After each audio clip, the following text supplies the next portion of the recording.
और आज की इस कक्षा में हम सभी पाठ 9 पढ़ेंगे।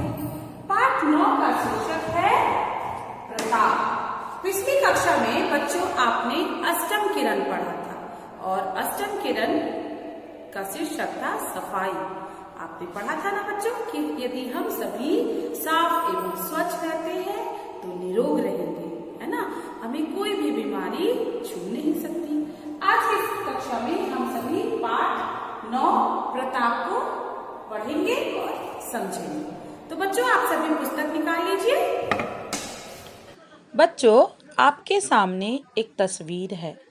ये तस्वीर किनका है आपको पता है? जी हाँ, सही कह रहे हैं आप। ये महाराणा प्रताप है। इन्हें प्रताप सिंह भी कहा जाता है। इनका जन्म 9 मई 1540 में हुआ था। ये मेवाड़ जो कि राजस्थान में स्थित है वहाँ के 13वें राजा थे। ये एक महान राजपूत नरेश यानी कि राजा थे। कौन है ये? महाराणा प्रताप। ये अपने पराक्रम और शौर्य के लिए पूरी दुनिया में मिसाल के तौर पर जाने जाते हैं। एक ऐसा राजपूत जो जंगलों में रहना पसंद किया लेकिन कभी भी विदेशी मुगलों की दोस्ती स्वीकार नहीं की। तो चलिए बच्चों हम सभी इस पाठ को पढ़ते हैं और फिर समझते हैं। महाराणा प्रताप हमारे देश के महान वीर थे। देश की आज़ादी के पहरेदार थे। मुगल बादशाह अकबर उन्हें अपने अधीन करना चाहता था। बहुत से राजा डर से उसके सामने झुक गए थे। कुछ लोभ से गुलाम बन गए थे। प्रताप प्राण से अधिक आज़ादी को मानते थे, इसलिए वे ना ही कभी डरे और ना ही झुके। बच्चों महाराणा प्रताप हमारे देश के महान वीर थे, यानी कि महान सपूत थे, महान योद्धा थे। देश की आज़ादी के वे बहुत बड़े सिपाही थे। मुगल बादशाह का अर्थ होता है राजा। जो मुगलों के राजा थे उस समय अकबर उन्हें अपने अधीन करना चाहते थे, यानी कि महाराणा प्रताप जी को अपना गुलाम बनाना चाहते थे और वे चाहते थे कि वे मुगलों के साथ दोस्ती स्वीकार करें, परंतु उन्होंने कभी भी मुगलों की दोस्ती स्वीकार नहीं की, क्योंकि उन्हें अपने प्राणों से भी अधिक आज़ादी को वो मानते थे। इसलिए वे ना ही कभी डरे और ना ही झुके। मानसिंह उन्हें समझाने आया, पर प्रताप स्वाभिमानी थे। वे बिगड़ गए। मानसिंह क्रोध में लौट गया। प्रताप से लड़ने की तैयारी होने लगी। मुगलों की बहुत बड़ी फौज दिल्ली से चल पड़ी। अकबर प्रताप को झुकाना चाहता था। मानसिंह जो कि प्रताप की सेना के सरदार थे, उन्होंने महाराणा प्रताप जी को समझाया कि देखिए मुगलों की सेना बहुत बड़ी है और हमारी सेना तो बहुत छोटी है। क्या हमारी सेना मुगलों से जीत पाएगी? इस बात को मानसिंह ने प्रताप को समझाया, परंतु महाराणा प्रताप जी स्वाभिमानी थे। उन्हें अपना सम्मान प्यारा था। वे मानसिंह पर नाराज हो गए और प्रताप ने अकबर के साथ युद्ध करने का फैसला किया। दूसरी ओर मुगलों की बहुत बड़ी सेना, बहुत बड़ी फौज दिल्ली से राजस्थान की ओर चल पड़ी। अकबर प्रताप को झुकाना चाहता था, परंतु महाराणा प्रताप कभी भी अकबर जो कि मुगलों के राजा थे उनके समक्ष झुकना नहीं चाहते थे। हल्दी घाटी के मैदान में मुगल सेना आ गई। दूसरी तरफ प्रताप की सेना आ डटी। प्रताप देश की आज़ादी के लिए लड़ने लगे। प्रताप के घोड़े का नाम चेतक था। प्रताप चेतक पर सवार था। साहस से लड़ रहे थे, पर सेना छोटी थी। वे वीरता से लड़कर सलीम के पास पहुंच गए।